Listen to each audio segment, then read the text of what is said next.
The one and the only Arnel Ignacio.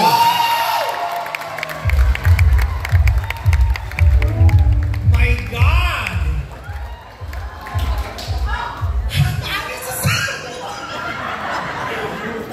Alam mo, hindi ako ready. Hindi ako ready na makita kayong lahat na nabuhay na naman. Naku, ito. Ramdam ko mga pinanser yung nandito. Ayan, no? Ano mo, ang galing niya talaga. No? Biro mo, inauto mo itong lahat ng pumunta rito.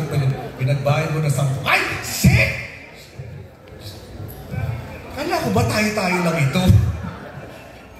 And the whole OMA is here. 2 bus yata yung nagpunta rito. Good God. Congressman Bertis, nandiyan ka rin. Ano ba ba? Ay, so kinabahan akong bila. Admin May! Ano ito mga niro-roll kong kong? Ang clans nandiyan din? Tayo-tayo din lang naman pala ito. Nandiyan si Raquel Bracero na naman. Nandiyan na naman si Edwina. Para lang itong hearing sa Senate. Para lang. Anyway, you know what? Ito. Ito ay lagi suspendido agency nandito.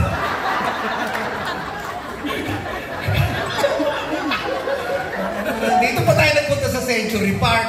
Sana sa basketball na tayo nagpunta. Alam niyo, bago ako pumanik dito, meron bang request for assistance? Meron daw naka-wheelchair sa Terminal 3. Inayos ko pa bago ako pumanik dito. Ito. But you know, honestly, seriously, alam niyo ito, itong si Edith, kasama itong si Liz Alindoga, pumunta lang ito sa opisina. Entirely different topic ang pinag-uusapan. Walang kinalaman dito sa show na ito. Ano ang pinag-uusapan natin?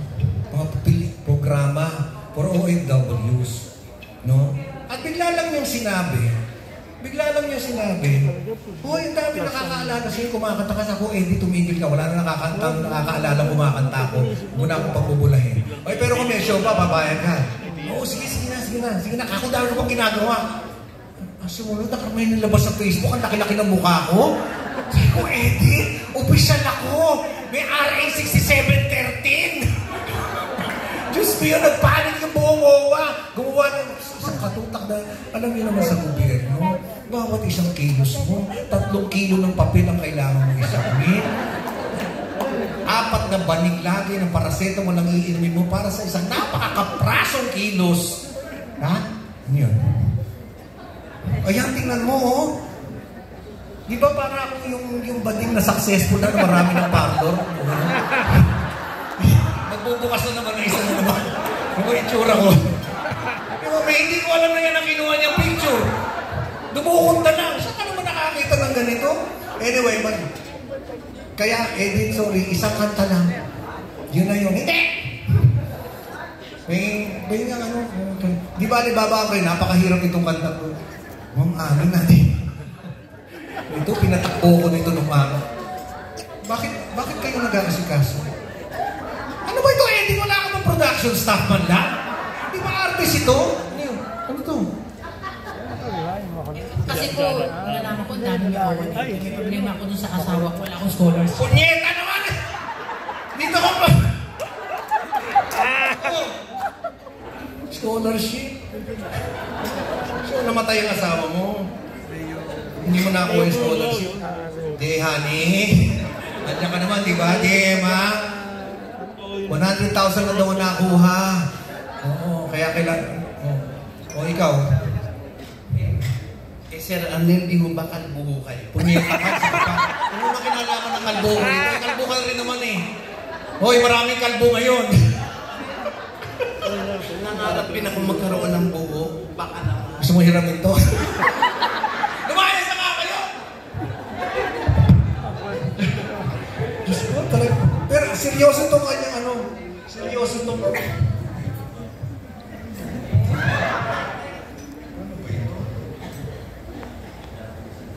Nice sponsors. Bagong dating. Let's do the whole show from the top. si Darius Rason.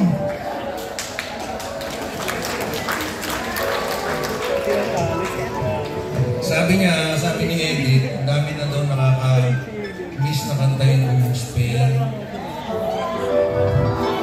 Sino hirap? Oh, Pilar Mateo, nandito.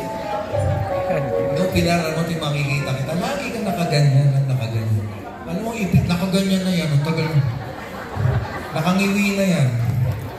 Okay, so anyway. Totoo namang na-miss ko itong trabaho ko.